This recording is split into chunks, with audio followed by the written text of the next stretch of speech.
Praise lord. సహోదరి సాక్ష్యం ఇస్తుందంటే దివ్య గారు పీసీ వాడితో బాధపడుతుందంట. ఎన్నో హాస్పిటల్ తిరిగారంట, కానీ ఏ మెడిసిన్ వాడినా ఇది మీకు తగ్గదమ్మా అని చెప్పారంట.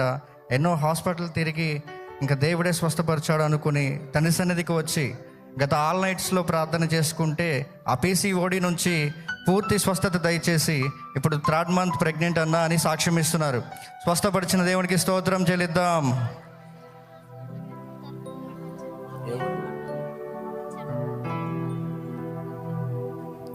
గమనించండి, చెన్నుపల్లి అనే గ్రామం నుంచి రమాదేవి అనే సోదరి సాక్ష్యం ఇస్తూ ఉంది.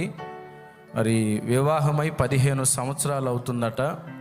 మరి చాలా ప్రాంతాలు తిరిగారు పిల్లలు పుట్టడం కోసం. కొన్ని లక్షల రూపాయలు ఖర్చు పెట్టారట. ఎక్కడికి వెళ్ళినా కూడా ఫలితం లేదు. దగ్గరగా 4-5 అబార్షన్లు అయినాయట. గర్భం రావటం మరలా పోవటం, ఇలాంటి సమస్యతో చాలా సంవత్సరాలు దగ్గర 15 సంవత్సరాలు ఇబ్బంది పడింది. దేవుని మహాకృప బట్టి ఎవరో చెప్పారు, తండ్రి సన్నిధికి వెళ్ళమ్మా, శుక్రవారపు వేళ ఉపవాస ప్రార్థన జరుగుతుంది, వెళ్ళి ఆ ప్రార్థనలో ఏకీభవించు అని చెప్పి ఎవరో చెబితే వచ్చింది.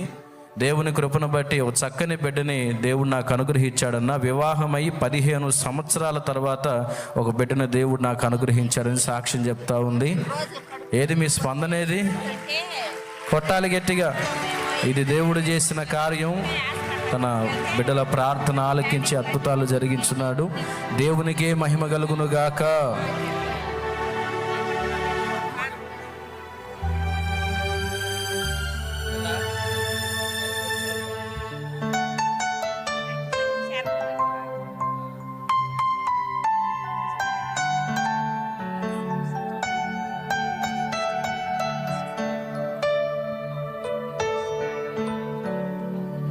స్తోత్రం. Praise the lord.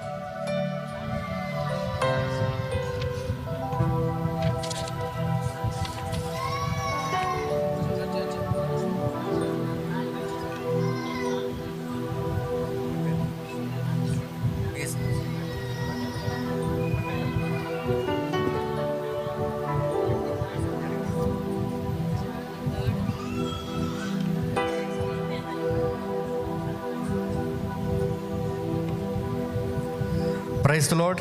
సహోదరి సాక్ష్యం ఇస్తుందండి. గత సెమ్లో ఎగ్జామ్స్ ఉంటే చదువుకోవడానికి హెల్త్ ఇష్యూస్ అంట, చదువుకోవడానికి టైం లేదు, అలాగే హెల్త్ కూడా సహకరించలేదు. కానీ దేవుడి మీద కృప వేసి, దేవుడి మీద భారం వేసి వెళ్ళి ఎగ్జామ్స్ రాస్తే దేవుడు 1st క్లాస్లో పాస్ చేశాడు అన్నయ్య అని సాక్ష్యం ఇస్తున్నాడు. ప్రార్థన ఆలకించి ఎగ్జామ్స్లో మంచి ఉత్తీర్ణతను దయచేసిన దేవునికి స్తోత్రం చెల్లిద్దాం. హల్లెలూయా.